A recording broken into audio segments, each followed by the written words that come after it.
Hello everyone, another video today, another sparring video today about my spar with another world champion. And again another one. So I spoke to my dad and I was saying like, who have I sparred? Who have I missed out? And he said Enzo Maccarinelli. Really, really good fighter. I thought, yeah, he were. I think I sparred him twice in 2016. I remember that because I remember being in the gym. I was asking like kind of what's next. I said, I think I'm boxing Dylan White. So definitely March, April 2016 maybe. Went to Cardiff, went to Gary Lockett's gym.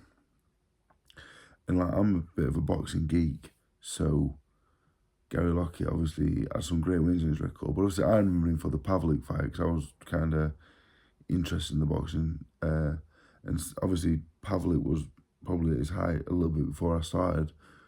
But I was a huge Pavlik fan. I watched a lot of Pavlik. I think he was brilliant. So, yes, in Gary Lockett, obviously at that time as well.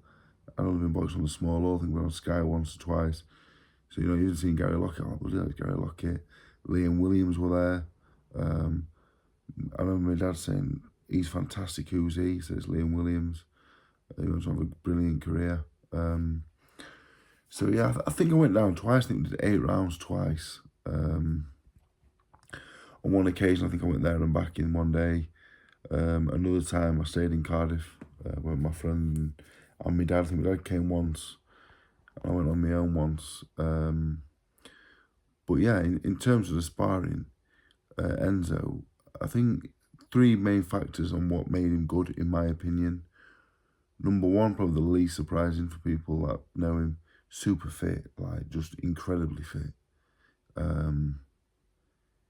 Yeah, non-stop, to be honest, non-stop.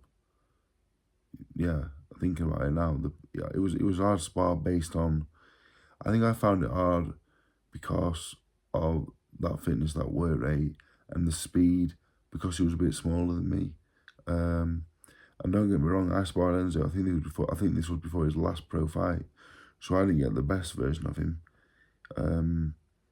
So yeah, I think I struggled with the work rate and the speed. He was super fit. Second of all, the power. He could punch. You know, his record speaks for itself. But I can tell you now, very good puncher, especially to the body. Left hook to the body was a good shot. I was still pretty novice at the time. I think I only had 20 fights amateur and pro, but I could look after myself. I were clever.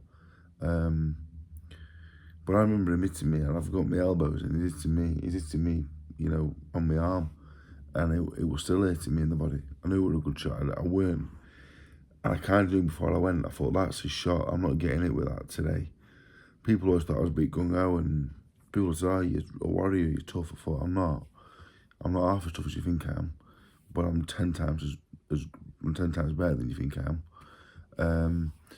And you know what? And the last one, what surprised me, as he boxed at light heavy, I know he's a cruiserweight world champion, but he boxed at light heavyweight as well. Super strong, physically strong. I was really shocked, because that was my thing as well. The physical strength for me is what gave me lots of time with lots of fighters. That's why I went rounds with world class men, because how strong I was. You know, I could put them on the back foot, and you know, I could be clever with what I was doing and get through rounds. And obviously I was trying to not nick it, because I weren't winning rounds, but that's one thing that surprised me about Enzo, how strong he was.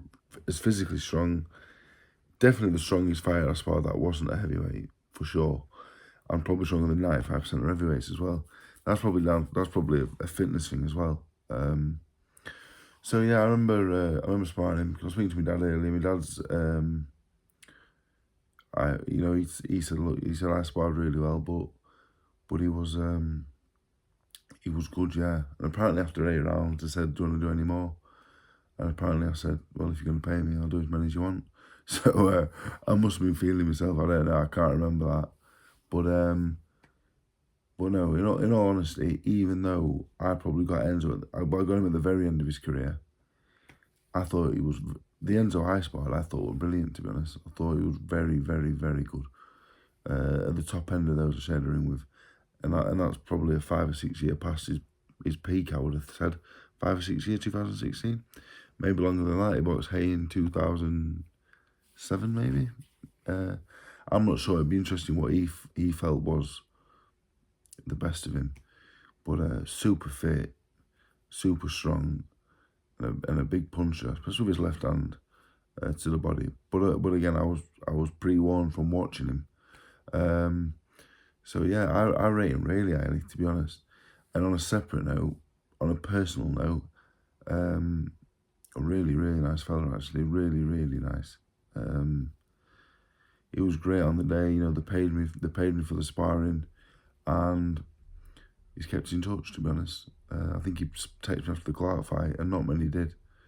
Not many at all texted me after the Clark fight, and I'm pretty sure he did. He's been in touch a few times over the years.